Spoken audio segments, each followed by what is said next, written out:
우주의 중심이라고 확신하는 도시를 상상해 보세요.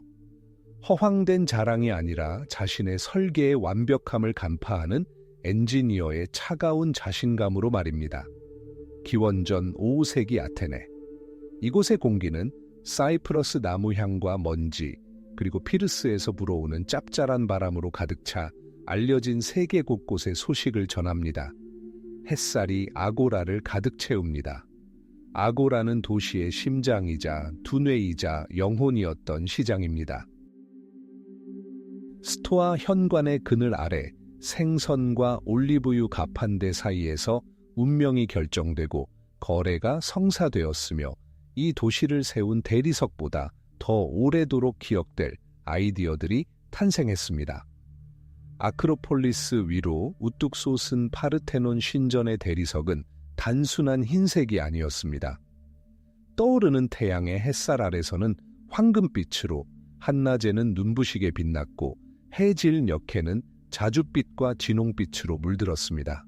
그것은 하나의 상징이었습니다. 페르시아에 대한 승리의 상징이자 에게 해를 장악한 아테네 해군의 위력을 상징했으며 민주주의의 상징이었습니다. 왕이 아니라 시민이 만물의 척도가 되는 대담한 시도였습니다. 도예가부터 전략가까지 거리를 걷는 모든 아테네 시민은 이 위대한 도시의 소속감을 느꼈습니다. 그들은 자신의 운명에, 자신의 탁월함에, 신들의 은총에 확신을 가졌습니다. 하지만 그림자는 이미 짙어지고 있었다. 아무도 눈치채지 못할 만큼 아고라의 따뜻한 돌 위에 그림자가 드리워졌다. 가장 먼저 그리고 가장 긴 그림자는 서쪽 산 너머에서 드리워졌다. 그 그림자의 이름은 스파르타였다. 펠로폰네소스 전쟁이 시작된 것이다. 동시대인들은 이 전쟁을 헬레니즘 세계가 겪은 가장 큰 격변이라고 불렀다. 호메로스가 찬양했던 것처럼 빠르고 영광스러운 전투로 점철된 전쟁은 아니었다. 27년간 지속된 힘겹고 잔혹한 소모전이었다.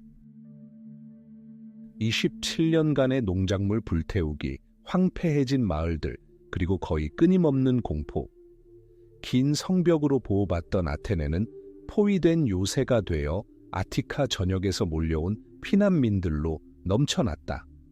그리고 전쟁 2년째 스파르타의 창보다 더 끔찍한 재앙이 도시의 뜨거운 가마솥에 내려앉았습니다. 바로 전염병이었습니다. 이 전염병을 직접 겪은 역사가 투키디데스는 단순한 질병, 그 이상을 묘사합니다. 그는 사회의 붕괴를 묘사합니다. 빈부를 가르는 죽음 앞에서 인간의 법과 신의 법은 아무런 의미도 없었습니다. 사람들은 너무 빨리 죽어서 더 이상 적절한 의식 없이 매장되었습니다. 시체는 공동 구덩이에 버려지거나 다른 사람을 위한 장례용 화형대에서 불태워졌습니다. 의사들은 가장 먼저 목숨을 잃었고 그들을 도우려 애썼습니다. 신전의 기도는 응답받지 못했습니다.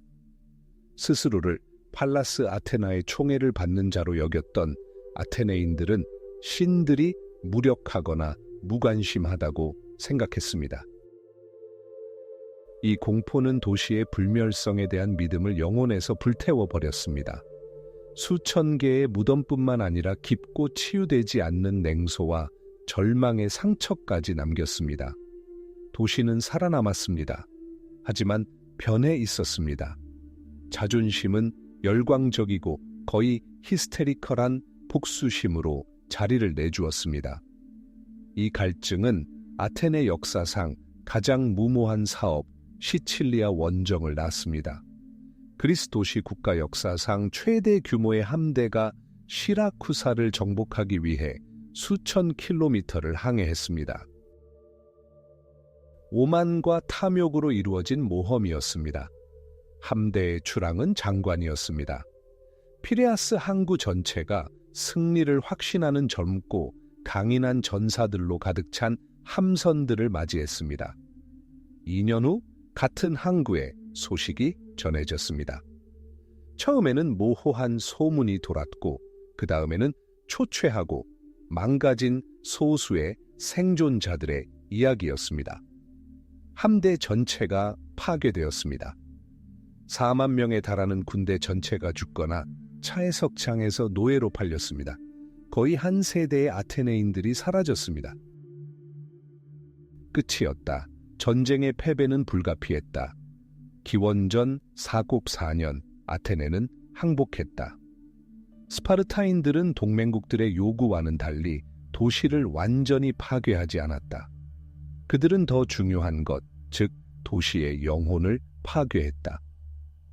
아테네 독립의 상징이었던 긴 성벽은 플루트 소리에 맞춰 무너졌다. 민주주의는 폐지되었다. 30인의 참주가 권력을 잡았다.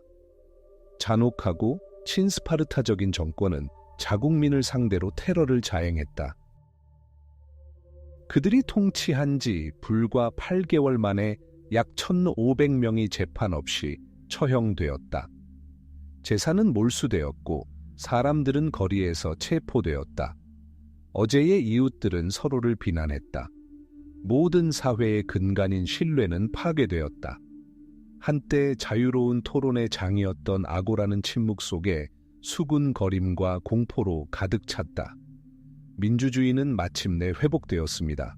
폭군들은 축출되었습니다. 하지만 민주주의는 달랐습니다.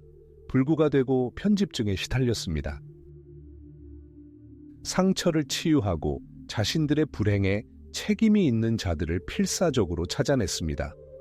도시를 재앙으로 이끈 젊은이들의 정신을 누가 오염시켰습니까? 아테네의 등을 돌린 신들을 누가 의심했습니까? 수십 년간의 굴욕, 역병, 패배, 공포에 대한 책임은 누구에게 있습니까? 세계의 붕괴를 경험한 도시는 더 이상 낡은 답을 믿지 않았습니다. 하지만 그보다 더 두려운 것은 새롭고 불편한 질문들이었습니다. 그리고 이 도시에서 간단한 설명과 발밑에 견고한 토대를 찾던 한 남자가 살았는데 그의 유일한 기술, 유일한 도구, 유일한 무기는 질문이었습니다. 아테네를 상상해 보세요. 하지만 교과서의 대리석으로 굳어진 아테네는 아닙니다. 살아 숨쉬는 비명을 지르는 도시를 상상해 보세요. 기원전 아색 20년쯤 스파르타와의 펠로폰네소스 전쟁은 잦아들었다 줄어들었다 하며 도시를 지치게 하고 불안감으로 마음을 병들게 했습니다. 한낮의 뜨거운 태양 아래 군중이 거리를 가득 메웠습니다.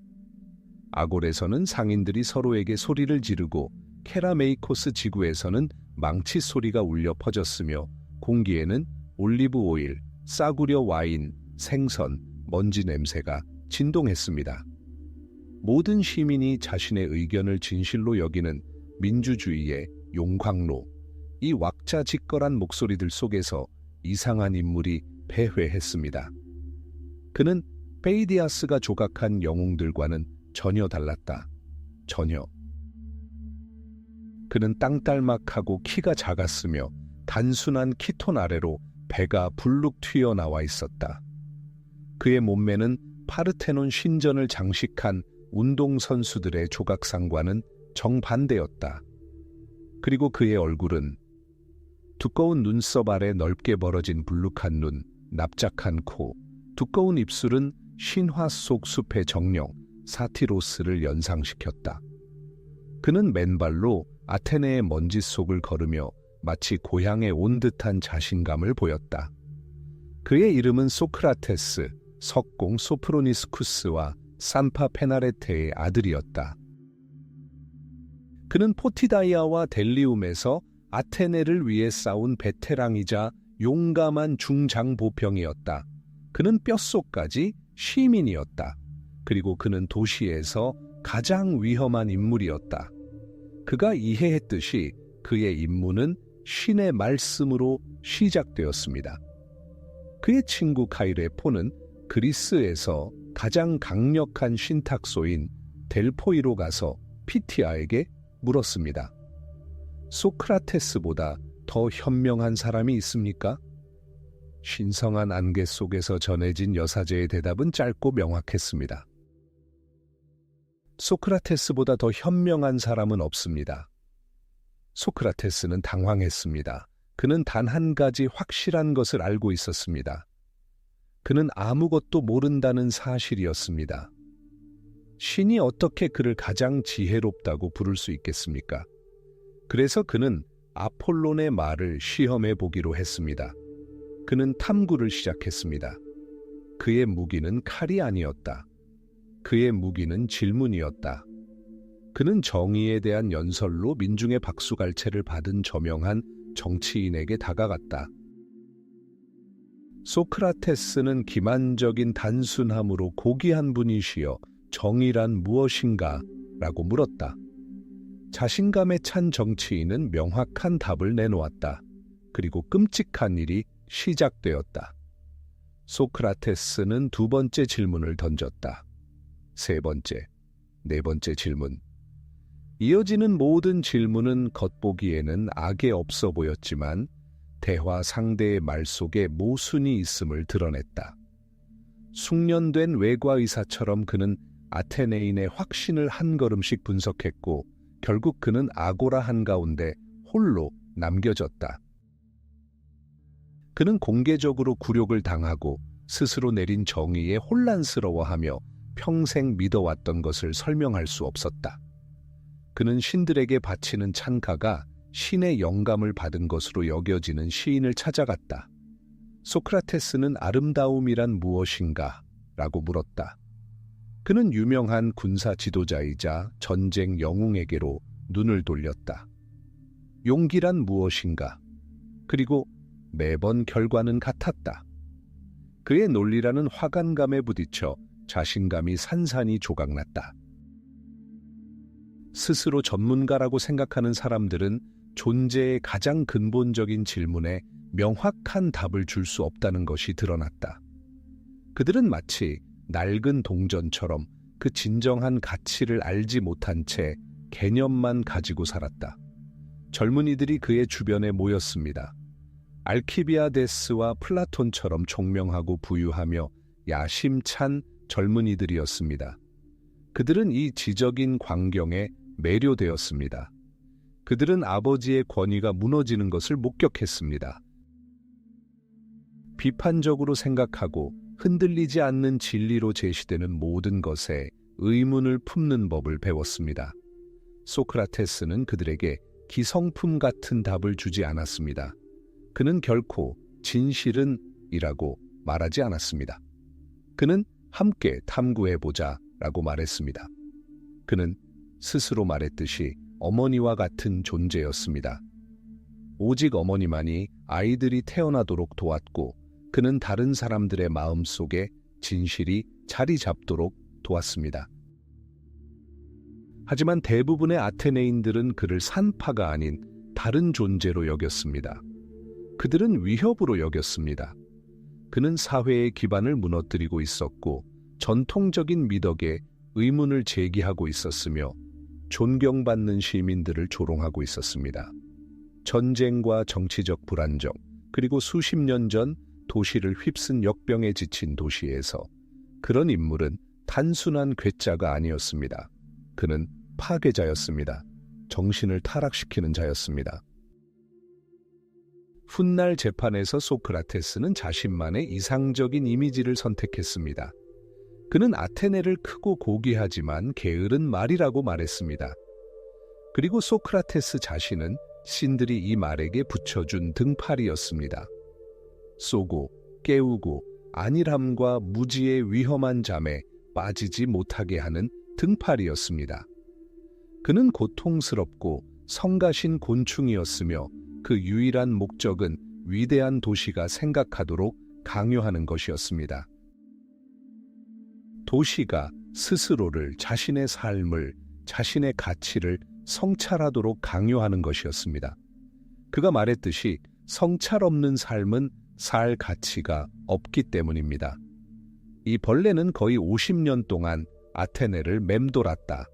물린 상처는 점점 더 고통스러워졌고 끈질긴 요구는 점점 더 참을 수 없게 되었다. 그리고 고귀한 아테네 말의 인내심은 바닥나고 있었다. 독이 든 잔이 눈앞에 아른거렸다. 하지만 지금만은 벌레는 여전히 아고라를 맨발로 매력 없는 모습으로, 그리고 대화에서는 무적의 모습으로 돌아다니며 마주치는 모든 사람에게 자신의 무지의 시면을 들여다보게 했다. 기원전 5세기 아테네 아고라를 상상해 보세요. 공기는 탁하고 으깬 올리브, 땀, 먼지, 그리고 튀긴 생선 냄새가 진동합니다. 무자비한 아테네의 태양 아래 사람들의 목소리가 웅웅거립니다.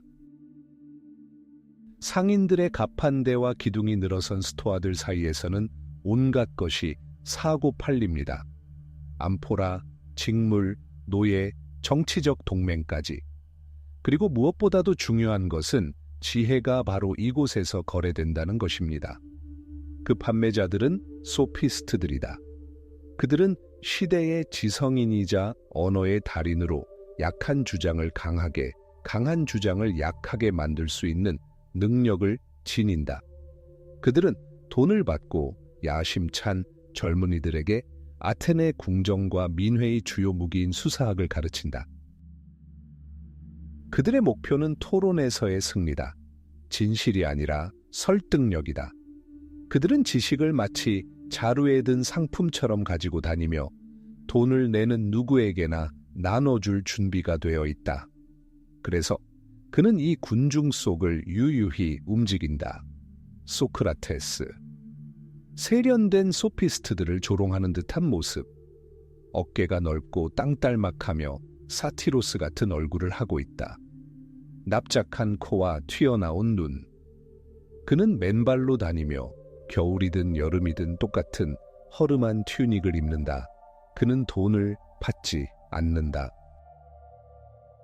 게다가 아무것도 모른다고 주장한다. 그리고 그의 이 유일한 지식이 아테네에서 가장 위험한 무기가 된다.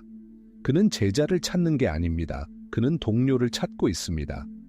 존경하는 젊은이들에게 둘러싸인 명망 있는 지휘관을 보고 무장 해제하는 듯한 단순함으로 그에게 다가갑니다.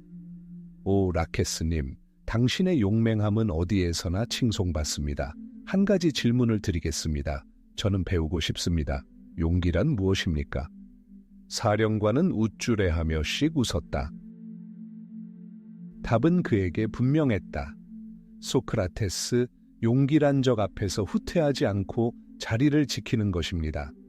모든 것이 간단해 보입니다.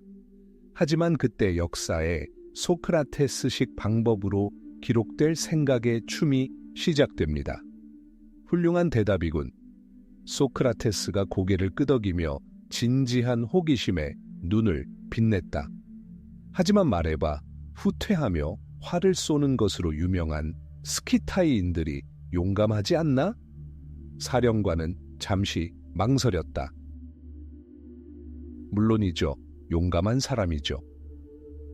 그럼 용기란 가만히 서 있는 것만이 아니라 능숙하게 후퇴하는 것도 포함하는 거군요? 그렇게 됐어요. 그렇다면 소크라테스가 말을 이었다.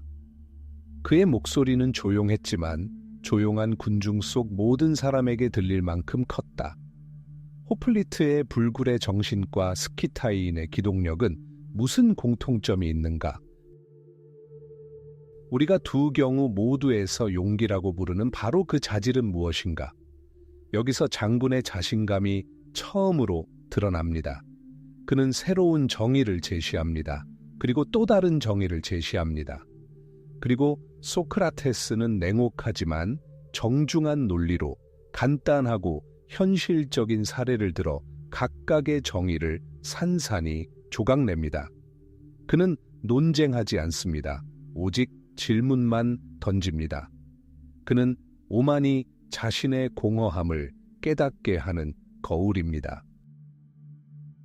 최근 자부심으로 환하게 웃던 다른 남자의 얼굴이 붉어진다. 그는 화가 났다. 굴욕감을 느꼈다. 위대한 전략가인 그는 자신의 가장 큰 미덕이 무엇이라고 생각하는지 정의할 수 없다. 그들 주변은 웃음으로 가득 찼다. 플라톤이나 크세노폰 같은 젊은 귀족들은 소크라테스의 말 한마디 한마디에 귀 기울인다. 그들은 조롱을 보지 않는다. 지적인 분석을 본다. 소크라테스는 이를 엘렌코스 에렌촉, 즉 검증, 반박이라고 불렀습니다.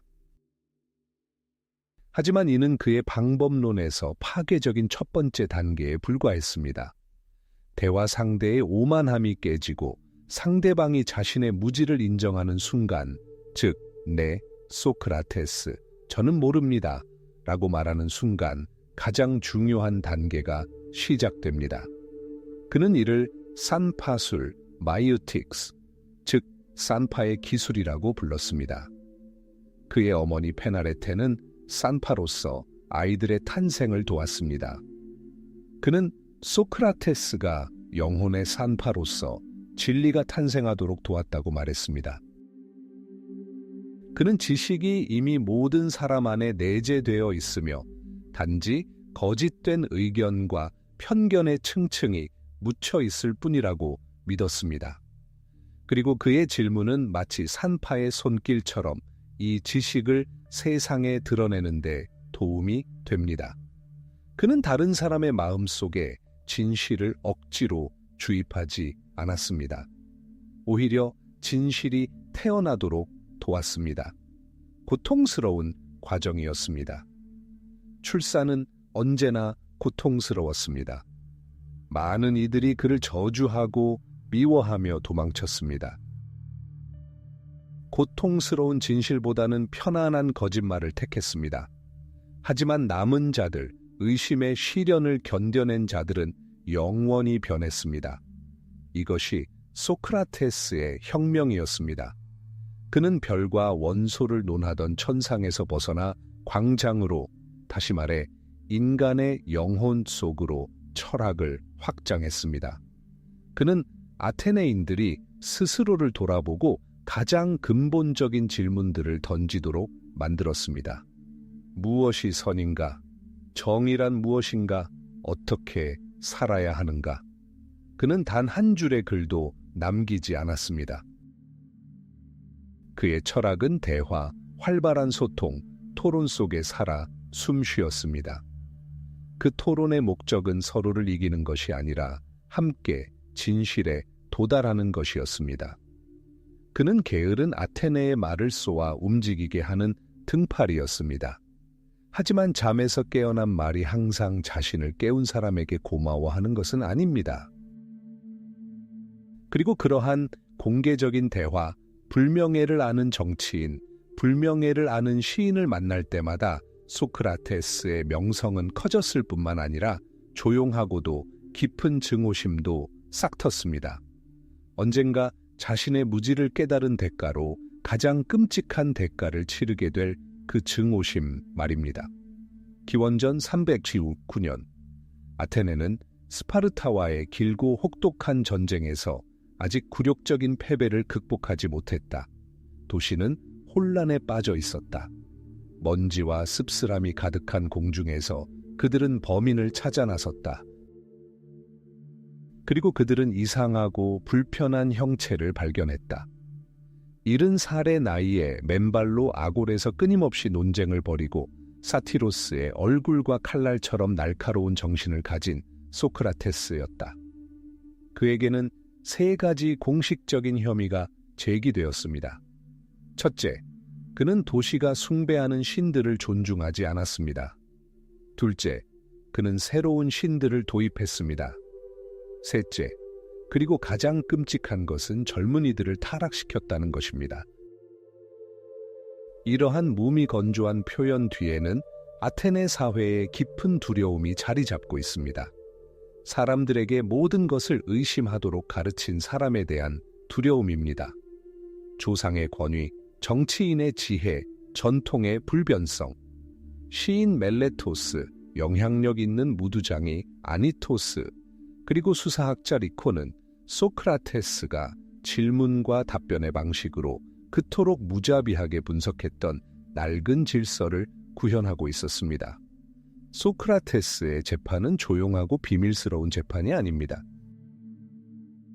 웅장하고 공개적인 광경입니다.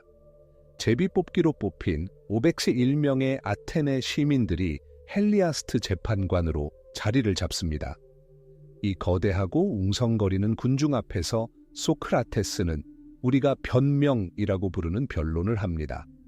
그는 간청하지도 호소하지도 않습니다. 그는 공격합니다. 그는 자신의 유일한 새로운 쉬는 내면의 목소리, 즉 다이몬이라고 말하는데, 이 목소리는 항상 그의 나쁜 행동을 막아주었지만 결코 행동하도록 강요하지는 않았다고 한다. 그는 자신을 신들이 고귀하지만 게으른 아테네의 말에 붙여준 등딱지에 비유하며 그 말을 항상 경계하도록 한다. 그는 비꼬고 아이러니하며 평생 아테네를 위해 헌신하며 동료 시민들을 더 나은 곳으로 만들었고, 심지어 가난 속에서도 사심없이 그렇게 했다는 것을 증명한다. 그는 관례대로 울고 있는 아내와 아이들을 법정에 데려오기를 거부하는데, 그러한 광경이 자신과 정의에 치욕적이라고 생각했기 때문이다. 그는 피고가 아니라 판사들을 심판하는 판사로서 말한다. 유죄 판결이 내려졌습니다. 하지만 검찰의 승소율은 501표 중 불과 수십 표 차이로 미미합니다. 이제 아테네 법에 따라 두 번째 단계, 즉 처벌 결정이 시작됩니다. 검찰은 사형을 요구합니다. 피고는 다른 대안을 제시해야 합니다. 여기서 소크라테스는 생애 가장 도발적인 행위를 저지릅니다. 그의 친구들은 그에게 벌금을 부과해달라고 간청하는데, 그들은 기꺼이 벌금을 내거나 추방당할 의향이 있습니다. 그러나 소크라테스는 똑같은 신랄한 아이러니를 담아 도시에 대한 그의 헌신에 대해 처벌이 아닌 최고의 연계, 즉 국가 비용으로 프리타눔에서 평생 무료 식사를 누릴 자격이 있다고 선언합니다. 뺨을 후려치는 듯한 모욕이었다. 법정에 대한 직접적인 모욕이었다. 방금 전까지 그의 유죄를 의심했던 판사들은 이제 격노했다. 이번에는 처벌에 대한 두 번째 표결에서 아무런 의심도 남지 않았다. 상당한 다수가 그에게 사형을 선고했다. 소크라테스는 국교도소로 끌려간다. 하지만 처형은 연기된다. 델로스 섬으로 보내진 신성한 배는 아직 돌아오지 않았고, 고대 관습에 따라 항해 중에는 처형으로 도시를 더럽혀서는 안 되었다. 소크라테스는 거의 30일 동안 사슬에 묶여 있었지만 절망하지는 않았다. 그의 감방은 그의 마지막 철학 학교가 된다. 친구들이 그를 찾아와 이야기를 나누고 영혼의 불멸에 대해 논한다. 소크라테스의 부유한 친구 크리톤이 경비병들에게 뇌물을 주었습니다. 모든 것이 탈출 준비 완료입니다. 그는 새벽에 도착하여 철학자에게 도망가 달라고 간청합니다. 자녀와 친구들, 그리고 철학 그 자체를 위해 목숨을 구해달라고 말입니다. 그러나 소크라테스는 거절합니다. 그는 크리톤에게 아테네의 법 자체가 그들 앞에 있다고 상상해보라고 합니다. 그리고 그 법들은 그에게 질문합니다. 소크라테스, 그들이 말합니다. 우리가 당신을 키우지 않았습니까? 당신의 부모님이 결혼한 것은 우리의 명령이 아니었습니까? 우리가 당신을 교육하지 않았습니까? 당신은 70년 동안 우리와 함께 살았고 우리의 의견에 동의했습니다. 불만이 있었다면 아테네를 떠날 수도 있었지만 당신은 머물렀습니다. 이제 당신은 아무리 부당하더라도 우리 법을, 폴리스 전체의 기반을 파괴할 것입니다. 불의에 불의로 대응하는 것이 옳은 일입니까? 소크라테스는 생명보다 원칙에 대한 충성을 선택합니다. 도망친다는 것은 자신의 죄를 인정하고 그가 가르친 모든 것을 저버리는 것을 의미합니다. 마지막 날이 밝았다. 햇살이 감방을 가득 채웠다. 아내 크산티페와 아이들은 눈물을 흘리며 작별 인사를 했다. 친구들은 남았다. 그는 차분하고 심지어 쾌활하기까지 했다. 그는 철학자가 어떻게 죽음을, 영혼을 육체의 감옥에서 해방시키기 위해 온 삶을 준비하는지 이야기했다. 시종이 독이 든 동미나리가 담긴 잔을 가져오자 그는 조금도 떨지 않고 받아 마셨다. 수많은 사람을 봐 온 간수는 눈물을 흘리며 그를 이곳에 온 모든 사람 중 가장 고귀한 사람이라고 불렀다. 소크라테스는 어떻게 해야 할지 묻습니다. 그는 그저 술을 마시고 다리가 무거워질 때까지 걸은 후 누브라는 말을 듣습니다. 그는 마치 연회에서 포도주 한 잔을 마시듯 독약을 마십니다. 그의 친구들은 울음을 터뜨립니다. 이 바보들아, 뭐 하는 거냐? 소크라테스는 그들을 꾸짖습니다. 그런 광경을 피하려고 여자들을 쫓아냈어. 경건한 침묵 속에서 죽어야지. 그는 감방 안을 서성였다. 그리고 드러누웠다. 다리에서 오한이 천천히 치밀어 올랐다. 그는 망토로 몸을 감쌌다. 독이 심장까지 차오르는 순간 그는 갑자기 망토 자락을 젖히고 크리톤에게 마지막 수수께끼 같은 말을 내뱉었다. 크리톤, 우리는 아스클레피오스에게 수탈 한 마리 빚졌소. 그러니 그에게 수탈을 주시오. 잊지 말고. 아스클레피오스는 치유의 신이었다. 병이 나았다는 감사의 표시로 수탈기 그에게 바쳐졌다. 소크라테스에게 죽음은 가장 큰 병, 즉 삶의 치유였다. 이렇게 하여 한 줄의 글도 남기지 않았지만 그의 질문은 서양 사상의 방향을 영원히 바꾸어 놓은 한 남자의 지상 여행이 끝났습니다. 기원전 399년 아테네. 도시는 펠로폰네소스 전쟁의 치욕적인 패배에서 아직 회복하지 못했다.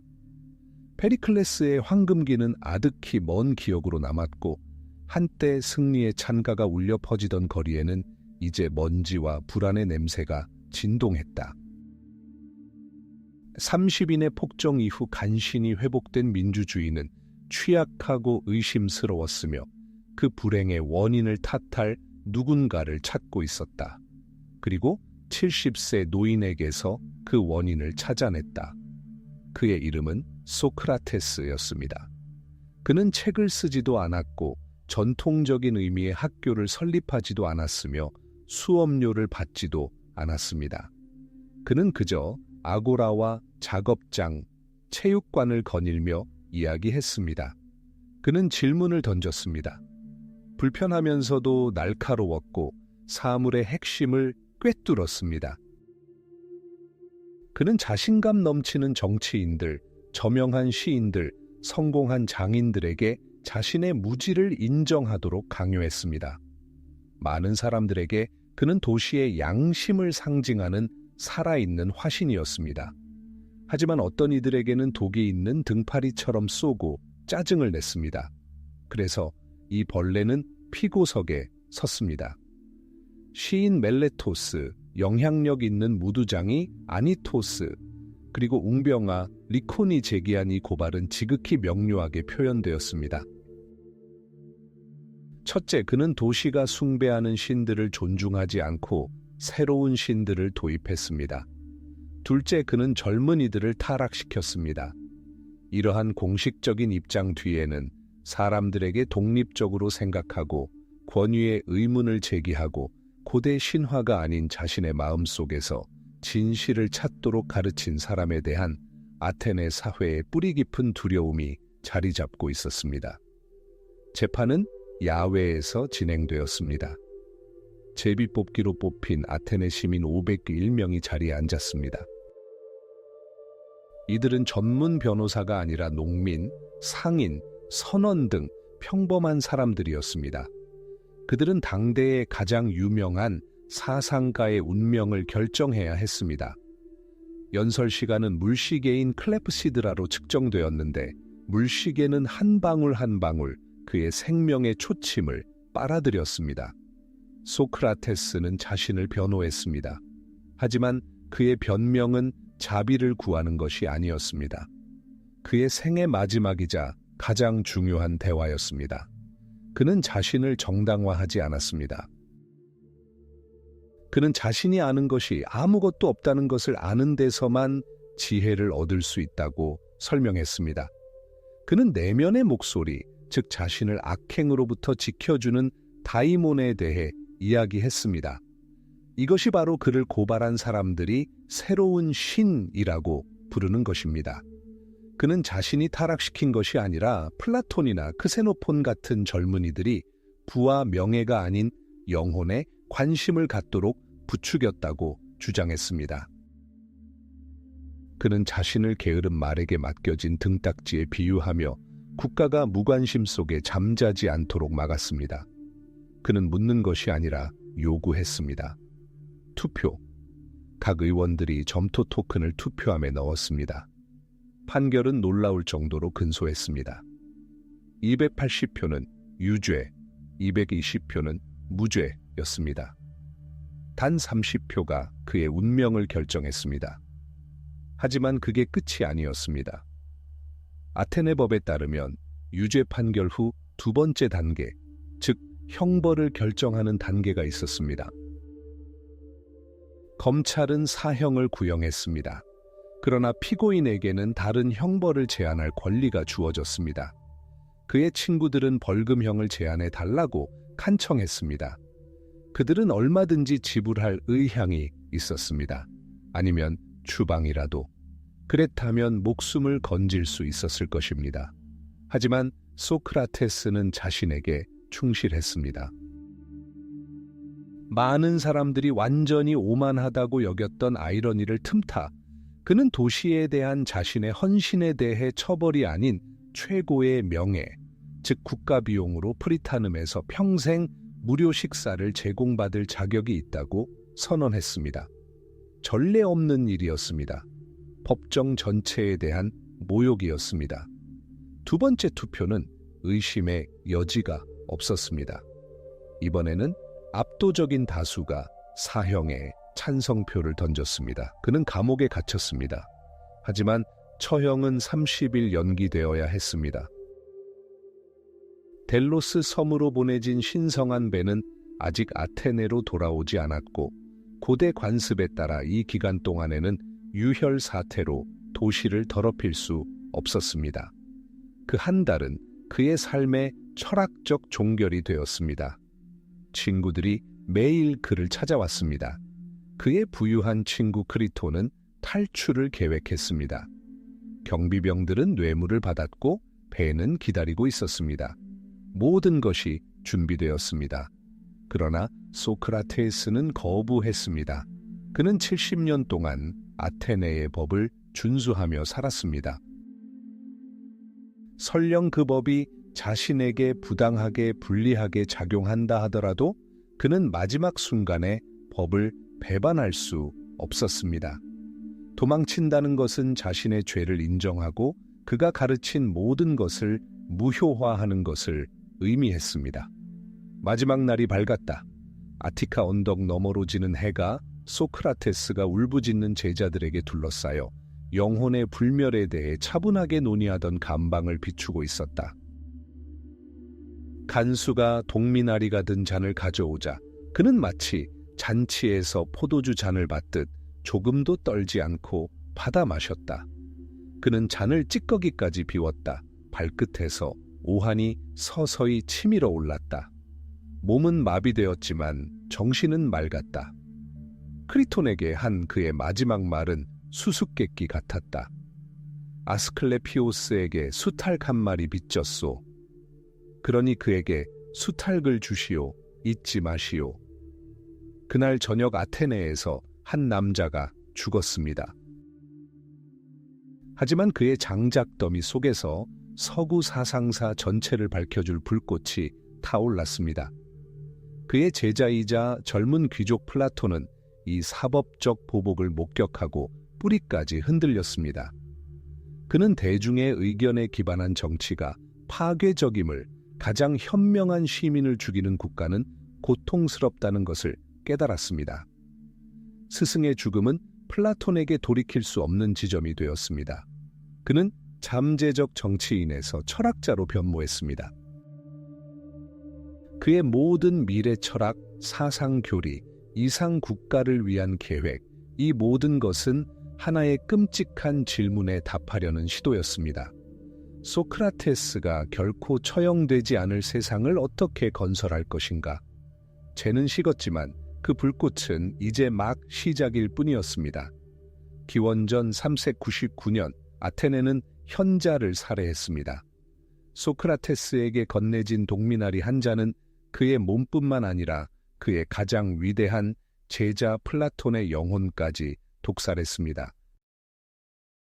그가 사랑했던 도시는 결국 살인자로 판명났습니다. 아테네인들이 그토록 자랑스러워했던 민주주의는 그의 눈에는 무지하고 분노한 군중의 지배로 보였습니다. 의로운 사람들에게 사형 선고를 내리는데 이르게 한다면 언론의 자유가 무슨 소용이 있겠습니까? 플라톤은 아테네를 떠났습니다. 그는 12년 동안 이집트, 키레네, 이탈리아를 떠돌았습니다. 피타고라스 학파의 지혜를 흡수하고 기하학을 연구하며 저주받은 질문에 대한 답을 찾았습니다. 소크라테스가 처형당하지 않고 오히려 그의 말에 귀 기울이는 정의로운 국가를 어떻게 건설할 것인가? 그는 답을 찾았다고 믿었습니다. 권력은 부자나 강자, 제비뽑기로 뽑힌 자에게 주어지는 것이 아니라 지혜로운 자에게, 철학자들에게 주어져야 합니다. 운명은 그에게 자신의 이론을 실제로 시험해 볼 기회를 주었다. 그는 시칠리아의 시라쿠사의 폭군 디오니시우스 대왕의 궁정으로 초대되었다. 이곳은 완벽한 시험장이었다. 아고라에서 수천 명의 시민을 설득할 필요 없이 모든 권력을 쥐고 있는 한 사람만 설득하면 되었다. 플라톤은 폭군을 왕좌에 앉은 철학자로 변모시키려 했다. 그것은 실패였다. 엄청난 실패였다. 디오니시우스는 정의와 선의 개념에 대한 강의에 전혀 동요하지 않았다. 통치자가 법의 주인이 아니라 하인인 국가에 대한 이야기는 그를 더욱 분노하게 만들었다. 소크라테스의 후계자이자 귀족이자 사상가였던 플라톤은 아이기나 시장에서 노예로 생을 마감할 뻔했다. 기적적으로 그의 친구들이 그를 몸값으로 돌려보내 집으로 돌려보냈다. 그는 무너지지 않고 오히려 변화된 모습으로 아테네로 돌아왔다. 시칠리아의 교훈은 가혹했지만 명확했다. 다 자란 폭군은 다시 만들 수 없다. 지혜를 강요할 수도 없다. 현명한 통치자는 양육되어야 한다. 정원사가 귀중한 나무를 가꾸듯 어린 시절부터 인내심을 가지고 그리고 이를 위해서는 특별한 정원이 필요하다. 기원전 387년경 40살이 되던 플라톤은 아테네 북서쪽의 땅을 매입했습니다. 이곳은 디필론 문 너머 아테네에게 바쳐진 신성한 올리브 나무 그늘 아래에 자리 잡고 있었습니다. 시장의 번잡함과 정치적 싸움에서 멀리 떨어진 이곳에서는 샘물이 솟아오르고 고요함이 감돌았으며 매미 울음소리와 시냇물 소리만이 그 고요함을 깨뜨렸습니다. 이곳은 고대 영웅 아카데무스의 이름을 따서 명명되었습니다. 그리고 이곳에서 탄생한 학교는 역사의 아카데미로 기록될 것입니다. 우리가 생각하는 학교는 아니었습니다. 오히려 탐험가들의 형제단, 공통된 지적 삶을 공유하는 공동체였습니다. 전설에 따르면 그는 입구 위에 기하학을 모르는 자는 들어오지 마라 라는 문구를 새기도록 지시했는데 이 문구는 모토이자 경고가 되었습니다. 왜 기하학인가? 플라톤에게 기하학은 핵심이었기 때문이다. 기하학은 정신이 우리 세상의 불완전하고 변화무쌍한 것들, 즉 구불구불하게 그려진 원이나 불완전한 삼각형으로부터 벗어나 그 완벽하고 영원한 본질을 성찰하도록 가르쳤다. 원 그 자체, 삼각형 그 자체. 이것은 정신을 위한 체조였으며 동굴 벽의 그림자에서 벗어나 진정한 지식의 빛을 향해 나아갈 수 있도록 해주었다. 수학은 철학으로 가는 문턱이었다. 아카데미 안에는 엄격한 강의나 시험이 없었습니다. 토론과 공유된 성찰이 있었습니다. 스승과 제자는 대화를 통해 함께 진리를 추구했습니다. 플라톤이 문학적, 철학적으로 완성한 소크라테스의 방식과 같았습니다. 그들은 천문학, 조화, 입체, 기하학, 그리고 물론 윤리와 정치학을 공부했습니다. 식단은 검소했고 삶은 금욕적이었습니다. 마음의 사치가 육체의 사치보다 더 가치 있게 여겨졌습니다. 하지만 이 목가적인 그림에 속지 마십시오. 아카데미는 상아탑이 아니었습니다. 그것은 대장간, 즉 미래의 이상적인 국가를 위한 간부들의 대장간이었습니다. 플라톤은 그의 가장 위대한 저작인 국가론을 추상적인 유토피아가 아닌 행동 강령으로 썼습니다. 그리고 그리스 세계 전역에서 아카데미로 몰려든 젊은이들은 그 국가의 잠재적 수호자들이었습니다. 아카데미는 단순히 사상 가만을 양성하는 것이 아니라 입법가, 고문, 통치자까지 양성했습니다. 아카데미 졸업생들은 실제로 다른 도시로 가서 법률을 제정하고 통치를 지원했습니다. 아카데미는 지식과 권력을 결합하려는 세계 최초의 체계적인 시도였습니다. 플라톤의 개인적 희망이 무너진 폐허 위에 세워진 이성의 공화국이었습니다. 단 한 명의 폭군도 바꿀 수 없었던 그는 수백 명의 현명한 지도자를 배출할 수 있는 제도를 만들기로 결심했습니다.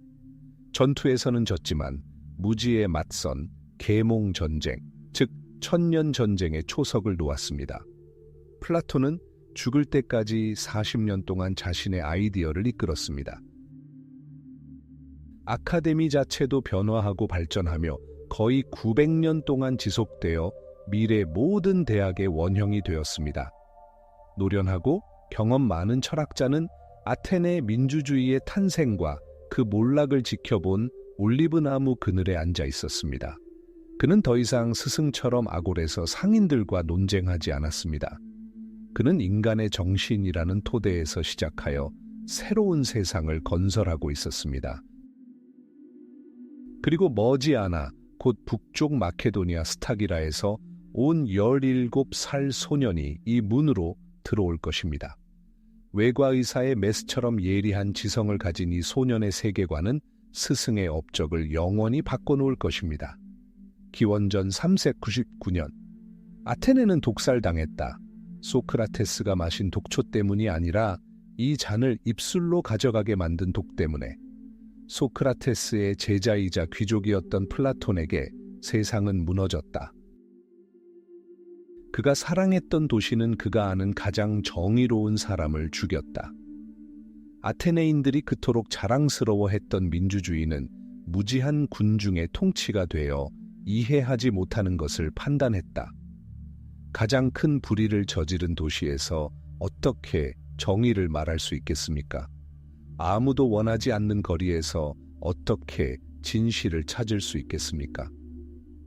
플라톤은 약 28살이었고 그는 미래 사상사 전체를 형성할 결정을 내립니다. 그는 떠납니다. 이것은 단순한 도피가 아닙니다. 순례입니다. 12년 동안 그는 고대 세계의 지혜를 흡수하며 방랑할 것입니다. 그는 사제들이 수천 년 동안 별을 관측하고 아테네보다 오래된 파피루스에 기록된 지식을 보존해온 이집트로 항해합니다. 그는 피라미드에 굳건히 박힌 기하학을 봅니다.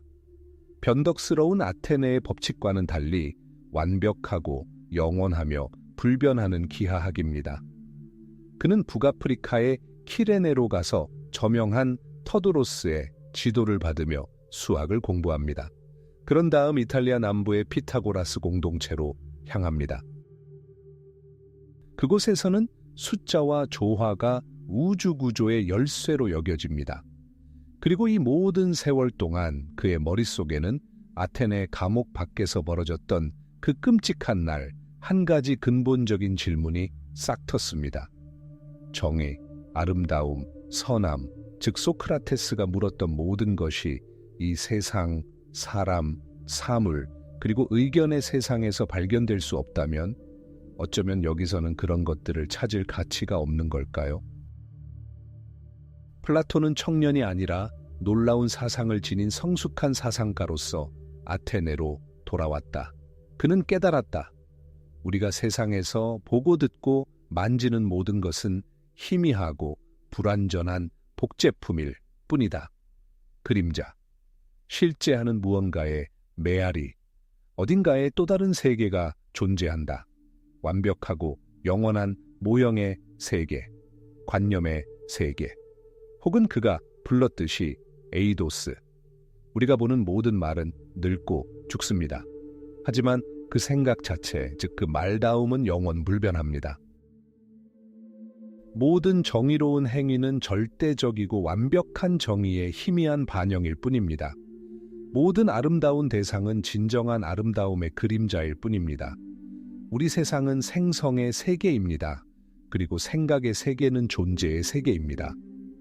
플라톤은 이 웅장한 개념을 설명하기 위해 철학사에서 가장 강력하고도 무서운 이미지인 동굴의 우화를 만들어냈습니다. 깊은 지하 동굴을 상상해 보세요. 사람들은 태어날 때부터 그곳에 쇠 사슬로 묶여 있습니다. 머리와 목은 묶여 있어 앞에 벽만 바라볼 수 있습니다. 그 뒤로 더 높은 곳에서는 불이 타오르고 있습니다. 불과 죄수들 사이에는 다른 사람들이 조각상, 도구, 동물 그림 등 다양한 물건을 들고 다니는 길이 나 있습니다. 불에서 나오는 빛이 죄수들이 바라보는 벽에 이러한 물건들의 그림자를 들이웁니다. 이 사람들에게 그림자는 모두 현실입니다. 그들은 그 외에는 아무것도 모릅니다. 벽에 반사된 짐꾼들의 목소리를 듣고 그림자가 직접 말하는 것이라고 생각합니다. 그림자에 이름을 붙이고 순서를 연구하고 다음에 어떤 그림자가 나타날지 예측하려고 노력합니다. 이 일에 성공하는 사람은 현명한 사람으로 여겨집니다. 이제 죄수 중 한 명이 풀려나는 상황을 상상해 보세요. 그는 일어서서 빛을 향해 돌아서야 합니다. 그는 무엇을 느낄까요? 고통입니다. 밝은 불빛이 그를 눈멀게 하고 희미한 빛에 익숙해진 그의 눈은 아플 것입니다. 그는 평생 봐왔던 진짜 물체, 그 그림자들을 보고 그것이 무엇인지 묻습니다. 그는 믿지 못할 것입니다. 그는 익숙한 그림자들이 이 기묘하고 눈을 멀게 하는 것들보다 훨씬 더 현실적이라고 말할 것입니다. 동굴 밖 가파른 바위 비탈 위로 억지로 끌려 올라가면 그는 고통과 분노에 휩싸일 것이다. 마침내 햇빛 속으로 나왔을 때 그는 완전히 앞을 볼 수 없을 것이다. 처음에는 그림자만 볼 수 있을 것이다. 그 다음에는 물에 비친 사람과 사물의 그림자, 그리고 사물 그 자체를 볼 수 있을 것이다. 그리고 오랜 시간이 흐른 후에야 그는 눈을 들어 태양 그 자체를 볼 수 있을 것이다. 그리고 그는 이해하게 될 것이다. 그가 보는 모든 것에 생명을 불어넣는 것은 태양이라는 것을, 태양은 계절과 성장, 빛, 그리고 볼 수 있는 가능성 그 자체의 원인이라는 것을, 그는 자신의 지난 삶 전체, 동굴 동료들의 모든 지혜가 단지 속임수, 벽에 들이운 그림자 놀이였음을 깨닫습니다. 그리고 그는 그들에 대한 연민에 사로잡힐 것입니다. 그는 그들의 명예와 다툼으로 돌아가고 싶지 않을 것입니다. 하지만 의무감이 그를 강요할 것입니다. 그는 다른 사람들에게 진실을 말하고 그들을 풀어주기 위해 동굴로 돌아갈 것입니다. 하지만 그가 돌아오면 무슨 일이 일어날까요? 햇빛에 익숙해진 그의 눈은 동굴의 어둠 속에서 다른 죄수들보다 더 심하게 볼 것입니다. 그들은 그를 우스꽝스럽고 터무니없다고 생각할 것입니다. 그가 그들에게 천상의 세계에 대해 이야기하려고 하면 그들은 그의 천상의 여정이 그의 시력과 정신을 손상시켰다고 생각할 것입니다. 그들은 그를 비웃을 것입니다. 그리고 만약 그가 그들 중 누군가를 강제로 해방시켜 빛으로 인도하려고 한다면 그들은 그를 죽일 것입니다. 이 비극적인 결말에는 플라톤의 모든 고통이 담겨 있습니다. 풀려난 죄수가 동굴로 돌아온 것은 바로 철학자 소크라테스입니다. 그는 진리의 태양을 보고 세속적인 의견과 편견에 얽매인 아테네인들에게 그 사실을 알리려 했습니다. 그리고 그들은 그를 죽였습니다. 플라톤은 이렇게 자신의 질문에 답했습니다. 물질 세계는 동굴과 같습니다. 철학자의 임무는 이념 세계의 빛으로 고통스럽게 올라가 태양처럼 최고의 선을 아는 것입니다. 그리고 오해받고 죽임을 당할 위험을 무릅쓰고라도 돌아와 다른 사람들을 인도하는 것입니다. 그런 사람들이 다시는 무지한 군중의 손에 죽지 않도록 플라톤은 아테네에 자신의 학교를 설립했습니다. 이곳은 미래의 철학자이자 통치자, 빛을 본 자들이 훈련받는 곳이었습니다. 그는 이곳을 아카데미라고 불렀고 거의 900년 동안 존속했습니다. 기원전 399년 아테네는 가장 현명한 시민에게 독이 든 잔을 마시도록 강요했습니다. 소크라테스의 제자 플라톤에게 이는 단순한 개인적 비극 이상의 것이었습니다. 그것은 사형 선고였습니다.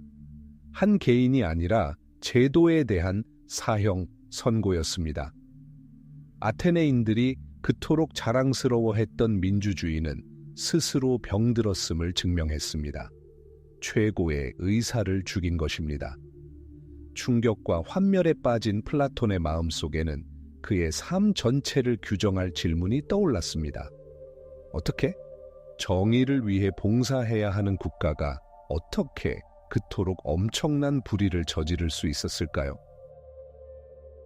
답은 명확하고도 끔찍했습니다. 이 국가의 구조 자체가 결함이 있었던 것입니다. 그의 눈에 아테네 민주주의는 술에 취해 무지한 선원들이 키를 놓고 다투는 배와 점점 더 닮아 있었습니다. 그들은 서로 고함을 지르며 귀청이 터질 정도로 소리를 지르고 별에 대한 지식은 조금도 없이 항로를 놓고 다투고 항해술을 아는 유일한 사람, 진정한 조타수, 철학자를 경멸했습니다. 플라톤은 아테네를 떠난다. 아테네를 오랜 세월 동안 그는 방랑자가 되어 이집트의 지혜와 이탈리아 피타고라스 학파의 수학적 정밀성을 흡수한다. 하지만 그는 도망치지 않는다. 그는 탐구한다. 병든 폴리스의 치료법을 찾는다. 그리고 10여 년 후 고향으로 돌아와 그의 주요 프로젝트를 시작한다. 도시 성벽에서 멀지 않은 곳 신화 속 영웅 아카데무스에게 바쳐진 숲의 플라톤은 학교를 세운다. 아카데미. 하지만 그것은 단순한 학교가 아니다. 이상 사회를 설계하는 세계 최초의 실험실이다. 꽃향기가 아닌 논쟁의 웅성거림으로 가득 찬 이곳, 그늘진 골목길에서 그의 가장 위대한 작품 대화체 공화국이 탄생했습니다. 이 작품은 우리가 이해하는 정치 논문이 아닙니다.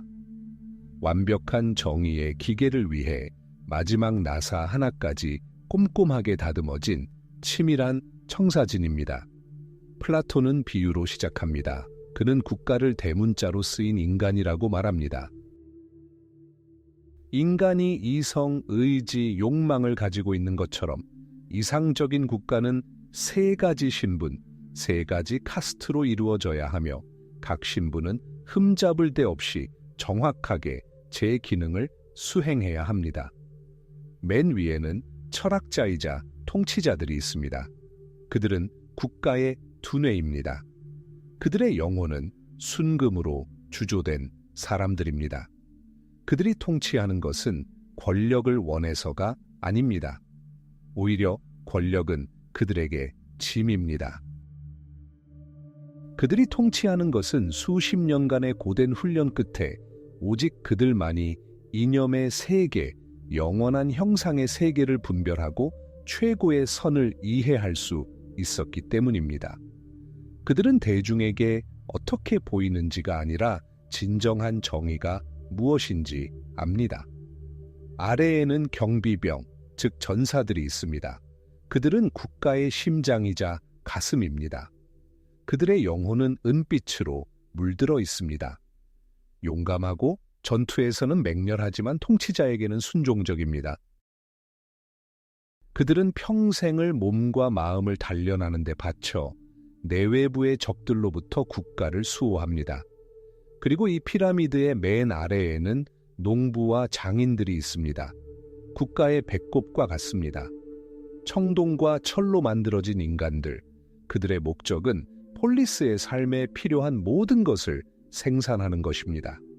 그들의 임무는 일하고 부양하고 복종하는 것입니다. 플라톤은 여기서 동시대인들에게 충격을 주고 오늘날까지도 논쟁을 불러일으키는 행보를 취합니다. 그는 두 최상위 계급, 즉 통치자와 수호자에게 모든 것을 폐지합니다. 사유재산도, 돈도, 집도 없습니다. 그리고 가장 근본적으로는 가족도 폐지합니다.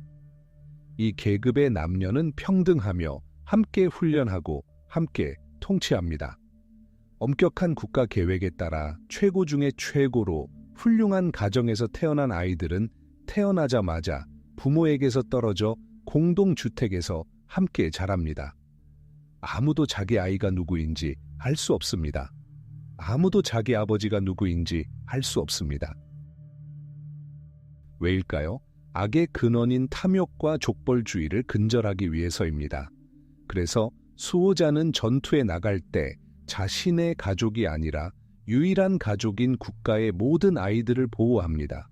그래서 통치자는 결정을 내릴 때 자신의 아들의 이익이 아니라 전체의 이익을 생각합니다. 예술? 가장 엄격한 검열을 받습니다. 변덕스럽고 복수심에 불타는 신들을 찬양하는 호메로스의 시는 추방됩니다. 영혼을 나약하고 약하게 만드는 음악은 금지됩니다. 자장가부터 찬송가까지 모든 것은 용기와 지성을 함양하는 데 목적이 있습니다. 그리고 이 견고한 구조가 수세기 동안 유지되도록 하기 위해 플라톤은 고귀한 거짓말을 사용할 것을 제안합니다. 신화에 따르면 모든 사람은 땅에서 태어나지만 창조 당시 신은 어떤 사람의 영혼에는 금을, 어떤 사람의 영혼에는 은을, 어떤 사람의 영혼에는 철을 섞어 넣었습니다. 그리고 각자는 자신의 운명을 성취하며 제자리에 머물러야 합니다. 그것은 청사진이었다. 장대하고 차갑고 무섭도록 논리적이었다. 하지만 그것이 현실 세계에서 통할 수 있을까? 운명은 플라톤에게 알아낼 기회를 주었다. 시칠리아의 부유하고 부패한 도시 시라쿠사에서 폭군 디오니시우스 대왕이 죽습니다.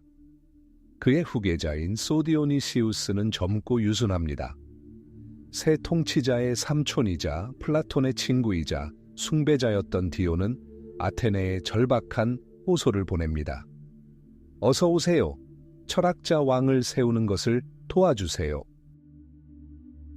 이곳에서 현실 속에서 이상적인 국가를 건설하는 것을 도와주세요. 플라톤은 이미 예순이 넘었습니다. 그는 모든 것을 걸었습니다. 하지만 그는 동의했습니다. 그래서 트시아 국가로노트의 저자는 자신의 과업을 구현하는 살아있는 화신 앞에 섰습니다. 하지만 지식에 목마른 젊은이 대신 그는 아첨꾼들에게 둘러싸인 버릇없고 의심 많고 게으른 폭군을 보았습니다. 플라톤은 기하학의 기본을 설명하려 애쓰며 그것들 없이는 진리를 파악할 수 없다고 말했습니다. 디오니시우스는 하품을 합니다. 플라톤은 정의와 절제에 대해 이야기합니다. 폭군의 궁정은 웃습니다. 실험은 비참하게 실패했습니다. 곧 디오니시우스는 이 철학자의 영향력에 겁을 먹고 디온을 추방하고 플라톤을 사실상 가택 연금했습니다. 노령의 사상가는 간신히 탈출하여 아테네로 돌아왔습니다. 그는 2번 더 시칠리아로 필사적인 여행을 떠났지만 2번 모두 참사로 끝났습니다. 인간 세상은 완고하고 더럽고 그의 완벽한 설계에는 전혀 적합하지 않았습니다. 기계는 작동에 실패했습니다. 이상적인 국가를 위한 프로젝트는 테이블에서 제거되었습니다. 하지만 그 계획은 역사 속의 영원한 질문으로 영원히 새겨졌습니다. 만약 그것이 제대로 작동했다면 어땠을까? 기원전 317년 한 젊은이가 헬라스의 뜨거운 지적, 용광로 한가운데 있는 아테네에 도착합니다. 그는 17살입니다. 그는 아테네 사람이 아닙니다. 그의 고향은 멀리 떨어진 스타기라입니다. 수도의 많은 사람들이 거의 야만스럽다고 여기는 북부 도시입니다. 그의 이름은 아리스토텔레스입니다. 마케도니아 왕의 궁정 의사의 아들인 그는 부나 군사적 명예를 위해 온 것이 아닙니다. 그는 지식을 얻기 위해 왔습니다. 그의 목적지는 나이든 플라톤이 가르치는 올리브 나무 숲 아카데미입니다. 플라톤에게 이 젊은이는 신이 보낸 선물과도 같았습니다. 그는 그를 단순한 학생이 아니라 한계에 도전하는 자신의 정신을 반영하는 존재로 여겼습니다. 아리스토텔레스의 정신은 외과 의사의 메스처럼 예리하고 만족을 모릅니다. 그는 단순히 듣는 데 그치지 않고 흡수하고 분석하며 체계화합니다. 플라톤은 곧 그에게 2가지 별명을 붙였습니다. 첫 번째는 독자 아나그노스트입니다. 아리스토텔레스가 엄청난 속도로 두루마리를 탐독하여 그의 집이 아카데미 도서관의 한 분관이 되었기 때문입니다. 2번째 별명은 훨씬 더 중요한 의미를 지닙니다. 바로 정신, 누스입니다. 단순히 영리한이 아니라 순수한 지성의 구현체로서 정신을 의미합니다. 아카데미 전체에서 그는 이성의 살아있는 구현체가 됩니다. 이 10년, 생각해보세요. 이 10년 동안 아리스토텔레스는 플라톤과 같은 공기를 마셨습니다. 그는 나무 그늘 아래에서 플라톤의 강의를 듣고 새벽까지 그와 토론하며 소크라테스가 걸었던 길을 그대로 걸었습니다. 그는 가장 훌륭하고 가장 헌신적이며 가장 뛰어난 학생이었습니다. 플라톤 사상의 진정한 살과 피였습니다. 하지만 그 토대의 균열을 가장 먼저 발견하는 사람은 바로 가장 예리한 지성이었습니다. 플라톤 가르침의 근간은 이데아의 세계입니다. 완벽하고 영원하며 불변하는 형상의 세계는 우리 자신의 형상과는 별개로 존재합니다. 우리 주변에서 보는 모든 것, 이 탁자, 이 나무, 이 사람은 단지 흐릿하고 불완전한 그림자, 즉 참된 이데아의 모사일 뿐입니다. 진실을 알기 위해서는 이 그림자의 세계에서 벗어나 마음의 시선을 위쪽, 이데아의 세계로 향해야 합니다. 이것은 아름답고 조화로우며 거의 시적인 세계관입니다. 그래서 아카데미의 정신인 아리스토텔레스는 질문하기 시작합니다. 처음에는 조용히, 그리고 점점 더 끈질기게. 그는 하늘이 아닌 자신의 발을 바라봅니다.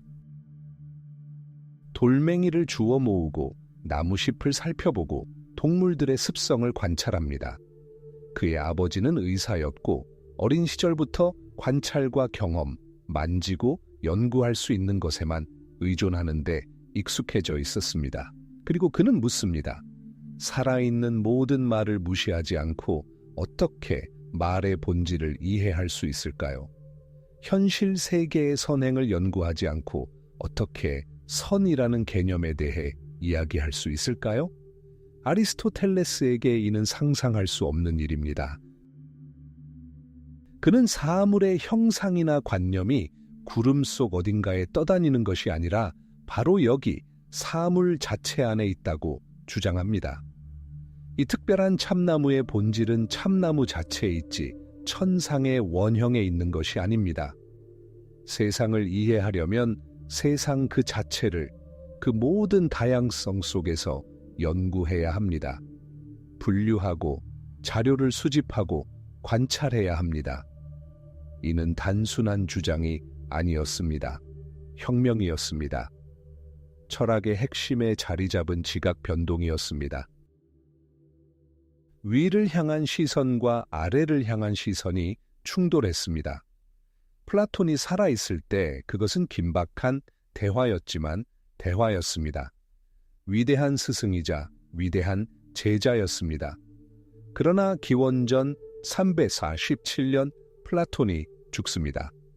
아카데미는 새로운 수장, 즉 학자를 선출해야 합니다. 그리고 모든 시선이 아리스토텔레스에게로 향합니다. 정신에게 말입니다. 그가 아니면 누가 있겠습니까? 그는 이곳에서 20년을 보냈습니다. 그는 누구보다 교리를 잘 알고 있습니다. 하지만 선택은 그에게 달려있지 않습니다. 아카데미는 플라톤의 조카인 스푸시포스가 이끌고 있습니다. 그는 평범한 사상가였지만 친인척이자 진정한 아테네인이었습니다. 아리스토텔레스는 외부인이자 메테쿠스였으며 막 권력을 얻고 아테네의 독립을 위협하던 마케도니아 궁정과 위험한 연주를 맺고 있었습니다. 하지만 주된 이유는 물론 다른 데 있습니다. 아리스토텔레스가 이단자가 된 것입니다. 그는 가장 중요한 교리에 감히 의문을 제기했습니다. 그는 학자의 냉정한 논리로 스승의 가르침을 분석했습니다. 그리고 이는 결코 용서받지 못했습니다. 아리스토텔레스에게는 큰 타격이었습니다. 20년간의 충성심, 지적노동, 헌신이 모두 물거품이 되었습니다. 길이 막혔습니다. 그는 더 이상 아카데미 회원이 아니었습니다. 같은 해 그는 아테네를 떠났습니다. 그의 지적 고향이었던 도시는 그를 추방했습니다. 그는 단순히 스승들과 사이가 틀어진 학생으로 떠난 것이 아닙니다. 그는 당대 최고의 지성들과의 논쟁을 통해 사상을 구축한 독립적인 철학자로 남았습니다. 그는 원한이 아닌 확신을 가지고 떠났습니다. 진실은 이 땅에서 찾아야 한다는 확신이었습니다. 훗날 그는 자신의 삶의 정수가 될 한 구절을 남겼다고 평가받았습니다. 존경과 흔들림 없는 정직함으로 가득 찬 그 구절 말입니다.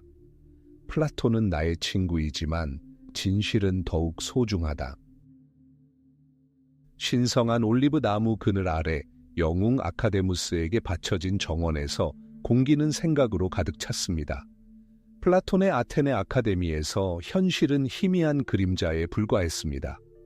그들은 진정한 세상은 완벽하고 영원한 형상의 세상이라고 가르쳤습니다. 정의의 형상, 아름다움의 형상, 인간의 형상. 백발의 스승 주변에 모인 제자들은 기만적인 감각, 이 필멸적이고 변화무쌍한 세상에서 벗어나 내면의 시선을 위로 순수한 이성의 빛나는 영역으로 향하게 하는 법을 배웠습니다. 20년 동안 이 제자들 가운데 다른 이들과 다른 한 사람이 있었습니다. 북쪽에서 온 트라키아의 도시 스타기라에서 온 낯선 사람이었습니다. 마케도니아 왕의 궁정 의사의 아들이었습니다. 그의 이름은 아리스토텔레스였습니다. 플라톤은 그것을 누스 노우트라고 불렀습니다. 누스, 체화된 지성. 실제로 아리스토텔레스는 만족할 줄 모르는 탐욕으로 학문을 흡수했습니다. 그는 최고였고 가장 통찰력 있는 사람이었습니다. 하지만 아버지의 메스처럼 정밀한 것에 익숙해진 그의 눈은 기쁨뿐만 아니라 의심까지 비추었습니다. 그는 시간과 공간을 초월하여 존재하는 말의 완벽한 형상에 대해 들었지만 그의 생각은 아골에서 보았던 진짜 말들로 돌아갔습니다. 따뜻한 피부, 땀 냄새, 돌 위를 달리는 발굽소리. 어떤 말은 이마에 흰 반점이 있고 어떤 말은 왼쪽 다리로 절뚝거리는 모습. 플라톤주의자들에게는 이러한 세부 사항, 불완전함이 이데아의 성가신 왜곡에 불과했지만 아리스토텔레스에게는 그것이 바로 본질이었습니다. 바로 현실 그 자체였습니다. 20년 동안 그는 충실한 학생이었습니다. 20년 동안 그는 스승의 주장에 더욱 집중했습니다. 하지만 그들 사이의 간극은 더욱 커졌습니다. 그것은 두 세계 사이의 간극이었습니다. 아예 플라톤이 지식에 대해 이야기할 때 그는 손가락으로 하늘을 가리켰습니다. 아리스토텔레스가 지식에 대해 생각할 때 그의 손바닥은 본능적으로 땅을 향했습니다. 그는 만지고 무게를 재고 측정하고 묘사할 수 있는 세상이 환상이라는 것을 받아들일 수 없었습니다. 그의 호기심 많은 마음은 아니라고 주장했습니다. 관념 혹은 형상은 하늘 어딘가에 떠다니는 것이 아닙니다. 그것은 바로 여기 각각의 구체적인 사물 안에 살아 있습니다. 나무의 본질은 천상의 원형이 아니라 땅의 그림자를 들이우는 바로 이 플라타노스 나무에 있습니다. 인간이 무엇인지 이해하려면 사람들을 연구해야 합니다. 수많은 사람들, 그들의 뼈, 그들의 습관, 그들의 법칙, 그들의 말. 기원전 347년 플라톤이 사망했습니다. 누가 아카데미를 이끌 것인가에 대한 답은 명확해 보였습니다. 아리스토텔레스, 정신. 그의 제자들 중 가장 위대한 인물. 하지만 그는 아카데미를 이끌지 못했습니다. 후계자는 플라톤의 조카 스프시포스였는데 그는 훨씬 겸손한 재능을 가진 사상가였습니다. 이유는 잔혹하고 산문적이었습니다. 아리스토텔레스는 이방인이자 메티에르였습니다. 그는 아테네에서 땅을 소유할 권리가 없었고 따라서 사유지였던 아카데미를 운영할 권리도 없었습니다.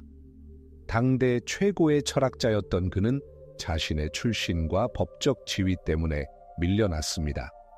이 사실이 드라마를 불러일으켰습니다. 모욕과 실망에 빠진 아리스토텔레스는 아테네를 떠났습니다. 그는 여행을 떠났습니다. 레스보스 섬에서 석호의 맑은 바닷물을 바라보며 바다 생물을 연구했습니다. 물고기를 해부하고 연체동물의 구조를 설명하고 문어를 분류했습니다. 그의 철학은 비늘과 키틴질로 쌓인 살과 피를 드러냈습니다. 그는 사실들을 수집했습니다. 수천 가지의 사실들이었죠. 그리고 역사의 흐름을 바꿀 편지가 도착했습니다. 아리스토텔레스의 아버지를 기억했던 마케도니아의 필리포스 2세는 철학자를 북쪽으로 불렀습니다. 아들의 스승이 된다는 것은 상상도 할 수 없는 일이었습니다.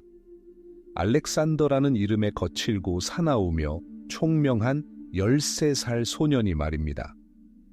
수년 동안 아리스토텔레스는 미래의 세계 정복자를 가르쳤습니다. 그는 그에게 논리, 정치, 윤리에 대해 이야기했습니다. 호메로스의 시를 읽어주며 용맹과 비극을 설명했습니다.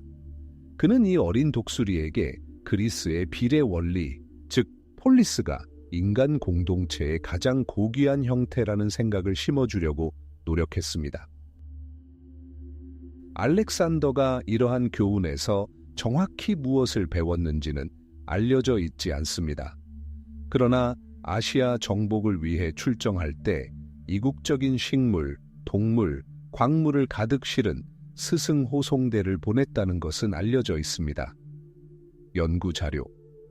만물을 정복한 제자가 세상을 이해하고자 했던 스승에게 바치는 헌사입니다. 알렉산더 대왕의 즉위 후 아테네로 돌아온 아리스토텔레스는 단순한 철학자가 아니었습니다. 마케도니아 권력의 그림자가 그를 뒤덮고 있었습니다. 그는 여전히 아카데미아를 이끌 수 없었습니다. 그래서 그는 세상을 바꾸는 일을 해냈습니다. 바로 자신의 아카데미아를 설립한 것입니다. 아폴로 신전 옆에 리케이온을 세운 것입니다. 이렇게 리케이온이 탄생했습니다. 그리고 그것은 완전히 새로운 종류의 학교였습니다. 아카데미아에서는 벤치에 앉아 영원한 사상을 숙고했고 리케이온에서는 거닐었습니다. 아리스토텔레스의 제자들은 소요학파, 즉 유랑자라는 별명이 붙었는데 스승이 그늘진 골목길을 걸으며 강의를 했기 때문입니다. 이것은 단순한 현자들의 모임이 아니었습니다. 역사상 최초의 과학 연구기관이었습니다.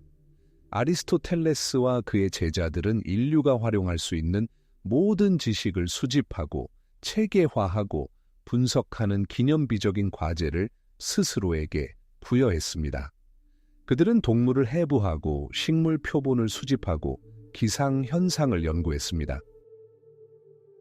158개 그리스 도시 국가의 헌법을 수집하고 비교하여 좋은 정부와 나쁜 정부를 이해했습니다. 비극을 분석하여 예술의 법칙을 밝혀냈습니다. 논리학, 물리학, 생물학, 형이상학, 윤리학, 정치학, 수사학, 시학 등 모든 학문이 그들의 끊임없는 연구 주제가 되었습니다. 이렇게 위대한 혁명이 일어났습니다. 철학은 하늘에서 땅으로 내려왔습니다. 더 이상 관념의 인식을 통해 영혼을 구원하는 단순한 길이 아니었습니다. 우리가 사는 세상을 이해하고 체계화하는 도구가 되었습니다. 절정에 달했던 플라톤적 관념론은 땅에 굳건히 뿌리내린 아리스토텔레스적 경험주의로 대체되었습니다. 관념의 세계는 사물의 세계로 자리를 내주었습니다. 그리고 사실, 관찰, 그리고 분류로 가득 찬 이 새로운 세계는 이후 모든 유럽 과학의 토대가 되었습니다. 길은 분명했습니다. 기원전 323년 알렉산더 대왕의 죽음은 그리스 세계를 강타했습니다.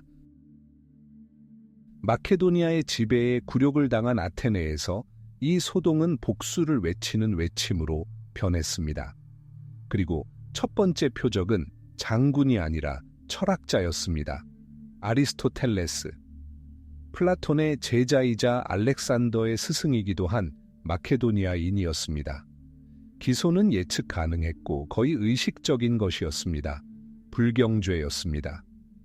76년 전 소크라테스를 죽였던 것과 같은 죄였습니다. 하지만 아리스토텔레스는 소크라테스가 아니었습니다.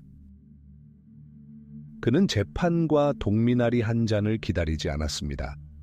그는 아테네를 떠나면서 한 시대의 묘비명이 된 다음과 같은 말을 남겼습니다. 나는 아테네인들이 철학에 반하는 두 번째 범죄를 저지르는 것을 용납하지 않겠다. 1년 후 기원전 322년 그는 아테네에서 멀리 떨어진 곳에서 세상을 떠났습니다. 하지만 그의 진짜 삶은 이제 막 시작일 뿐이었다.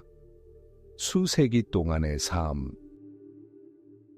20년 동안 그의 스승이었던 플라톤이 하늘, 영원하고 완벽한 이데아의 세계를 가리켰다면 아리스토텔레스는 시선을 땅으로 낮췄습니다. 그는 철학이 그토록 광범위하고 강박적으로 해왔던 적이 없는 일을 했습니다. 바로 여기 눈앞에 있는 것을 바라보았습니다. 그는 성계 위로 몸을 숙이고 레스보스 섬 해안에서 오징어를 해부하며 내부 구조를 스케치했습니다.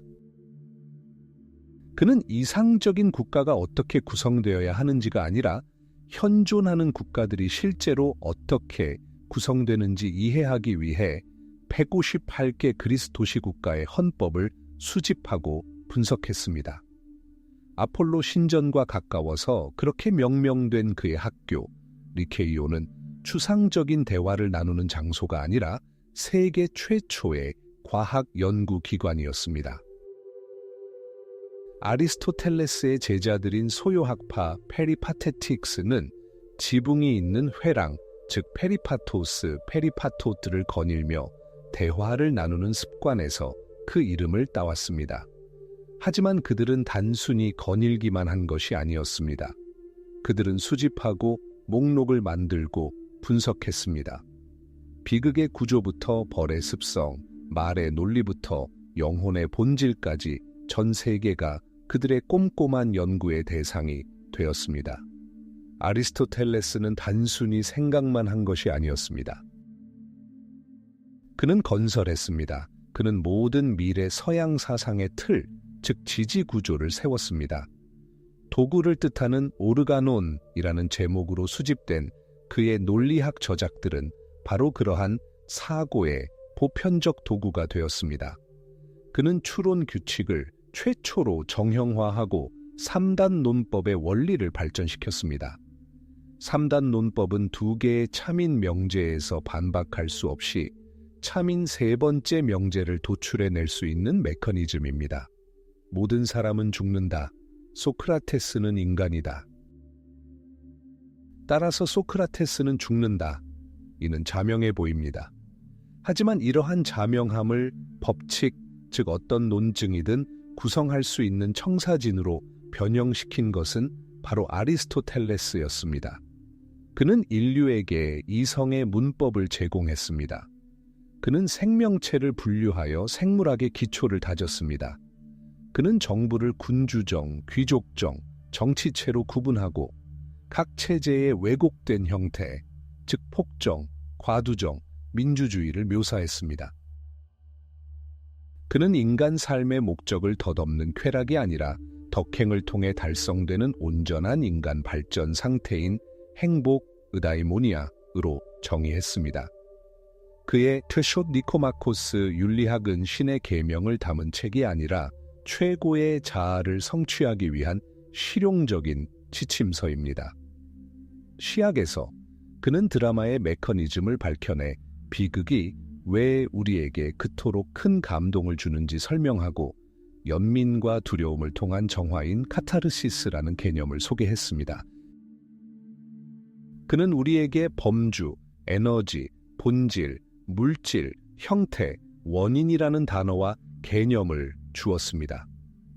우리는 여전히 그가 주로 만들어낸 언어를 사용합니다. 로마 멸망 후 그의 유산은 서구에서 거의 자취를 감췄습니다. 하지만 이븐 시나와 이븐 루시드 같은 아랍 학자들에 의해 보존되고 번역되고 논평되었습니다. 그 후 12세기와 13세기에 아리스토텔레스가 유럽으로 돌아왔습니다. 그리고 이 귀환은 마치 폭발과 같았습니다. 중세 최고의 신학자 토마스 아퀴나스는 거대한 과업을 달성했습니다. 그는 기독교 계시와 아리스토텔레스 논리학을 결합하여 수세기 동안 가톨릭 유럽의 세계관을 규정한 신앙과 이성의 위대한 종합을 만들어냈습니다. 아리스토텔레스는 의심할 여지 없는 권위자가 되었습니다. 그는 마치 다른 사람이 없는 것처럼 그저 철학자라고 불렸습니다. 대문자 P를 사용한 것입니다. 그리고 바로 거기에 그의 운명의 가장 큰 아이러니가 자리 잡고 있었습니다. 실험과 관찰을 무엇보다 중시했던 사람이 관찰을 방해하는 독단으로 전락했습니다. 무거운 물체가 가벼운 물체보다 더 빨리 떨어지고 지구가 우주에 움직이지 않는 중심이라고 주장하는 그의 물리학은 사고의 감옥이 되었습니다. 거의 2000년 동안 그의 권위는 너무나 막강해서 과학자들은 자신의 눈보다는 그의 글을 더 믿었습니다. 과학이 발전하려면 혁명을 일으켜야 했습니다. 아리스토텔레스를 무너뜨려야 했습니다. 갈릴러는 철학자가 틀렸다는 것을 증명하기 위해 피사의 사탑에서 공을 던져야 했습니다. 코페르니쿠스와 케플러는 아리스토텔레스가 세웠던 우주의 중심에서 지구를 떼어내야 했습니다. 하지만 그들은 그를 전복하는 동시에 그가 사용했던 도구, 즉 논리, 체계적인 접근, 사실에 대한 집중을 활용했습니다. 그들은 그가 쌓아 올린 토대 위에 새로운 지식을 쌓아 올렸습니다. 아리스토텔레스는 서양의 해답을 주기보다는 질문을 던질 수 있는 언어 자체를 제공했습니다. 그는 오늘날까지도 우리가 작동하고 있는 사고의 운영 체계를 만들어냈습니다. 그는 진실을 드러내는 예언자가 아니었습니다. 그는 우리가 끊임없이 논쟁하고 탐구하고 발견하는 벽을 쌓은 건축가였습니다. 기원전 322년 한때 고향이라 불렀던 아테네에서 멀리 떨어진 으보이아 섬에서 외로운 망명객이 세상을 떠났습니다. 그의 이름은 아리스토텔레스였습니다. 그보다 1년 전 머나먼 바빌론에서 그의 가장 유명한 제자 알렉산더 대왕이 열병으로 목숨을 잃었습니다. 마치 역사가 막을 내리는 듯했습니다. 거인들의 시대는 끝났습니다. 절정에 달했던 위대한 아테네의 정신은 사라져 양피지와 조각상 그리고 침묵만 남았습니다. 하지만 이것은 죽음이 아니었습니다. 그것은 영원의 탄생이었습니다. 같은 고대 산에서 발원하는 세 개의 강을 상상해 보세요. 첫 번째 강은 소크라테스입니다. 흐르는 것이 아니라 예측할 수 없는 샘처럼 땅에서 솟아오릅니다. 이 강에는 글자로 된 수로가 없습니다. 아테네의 먼지 쌓인 거리에 울려 퍼지는 살아있는 목소리이자 등에처럼 따끔거리는 질문이며 거만한 소피스트들과 오만한 정치인들의 오만함을 무너뜨립니다. 소크라테스는 아무것도 남기지 않았습니다. 단 한 줄도 남기지 않았습니다. 그의 유산은 방법, 영원한 의심, 모든 확실성을 잘라내는 변증법의 메스입니다. 그는 채워지기를 바라는 공허함입니다. 그는 수세기 동안 답을 찾아야 할 질문입니다. 그는 기원전 399년 동미나리 한 잔을 마시고 세상을 떠났고 그의 강은 마치 땅속으로 가라앉아 사라지는 듯했습니다.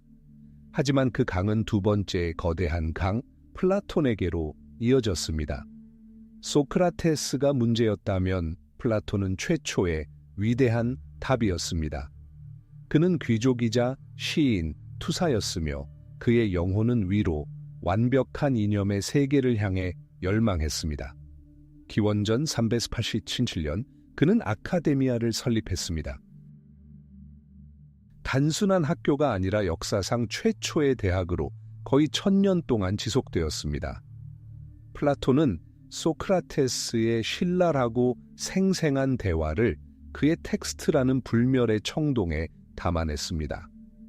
그는 이 끓어오르는 산의 시냇물을 넓고 충만하게 흐르는 수로로 변모시켰습니다. 그는 우리 세계가 동굴벽에 드리운 그림자일 뿐이고 진정한 실제는 영원하고 불변하는 이도스 에이돛인 온전한 우주를 구축했습니다. 그의 강은 위로, 천국으로, 이상적인 상태로, 불멸의 영혼으로 흐릅니다. 그리고 이 강에서 플라톤의 아카데미에서 20년을 보낸 곳에서 세 번째 인물이 등장합니다. 아리스토텔레스입니다. 그는 위대한 이단자이자 스승을 타도한 감사하는 제자입니다. 플라톤이 하늘을 바라보았다면 아리스토텔레스는 그의 발을 바라봅니다. 돌멩이, 도마뱀, 158개 그리스 도시 국가의 구조를 바라봅니다. 그는 구름 너머의 이상적인 세계를 찾지 않습니다. 그는 지금 여기 존재하는 세계를 이해하고 조직하려고 노력합니다. 그는 자신의 리케이온의 길을 걷고 그의 생각은 날아가지 않고 한 걸음씩 나아가 수집하고 분류하고 분석합니다. 논리학, 물리학, 생물학, 윤리학, 정치학, 시학. 그는 앞으로 2000년 동안 우리가 이러한 것들에 대해 이야기할 바로 그 언어를 창조합니다. 그의 강은 위로 솟구치지 않습니다.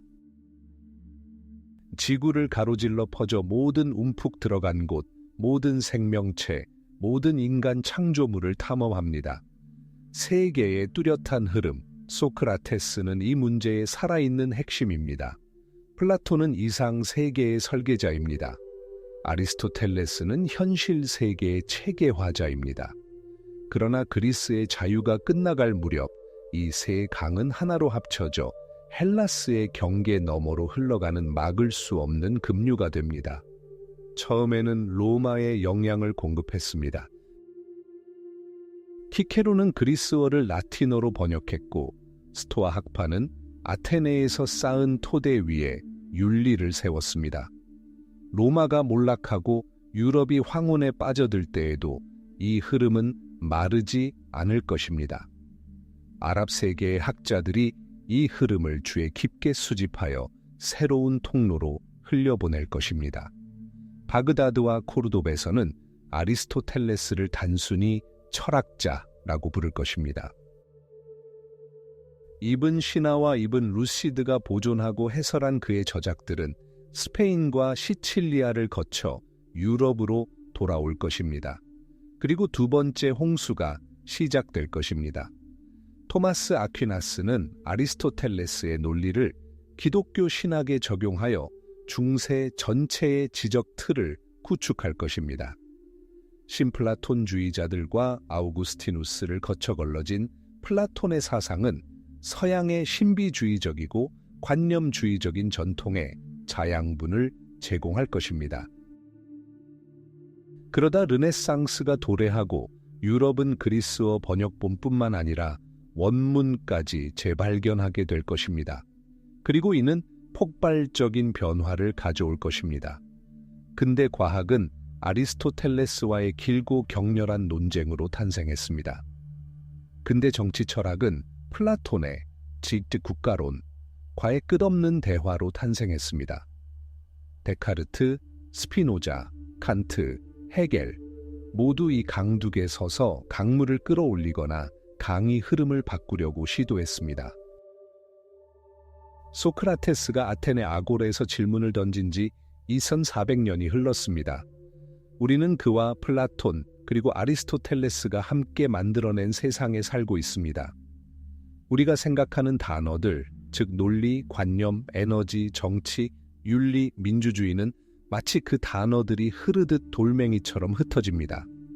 과학자가 실험실에서 가설을 세울 때 그는 아리스토텔레스의 그림자를 따라갑니다. 정치인이 정의와 이상사회에 대해 이야기할 때 플라톤의 유령이 그의 뒤에서 어렴풋이 나타납니다. 그리고 우리 중 누구라도 무엇이 선인가? 라는 영원한 질문을 스스로에게 던질 때 우리는 소크라테스의 목소리가 메아리 치는 것을 듣습니다.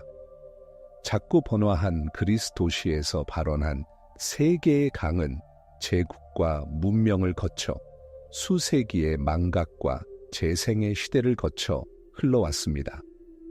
그 강들은 영원 속으로 사라지지 않았습니다. 그것들은 영원 그 자체입니다. 그리고 그 강물은 여전히 흐르고 있습니다.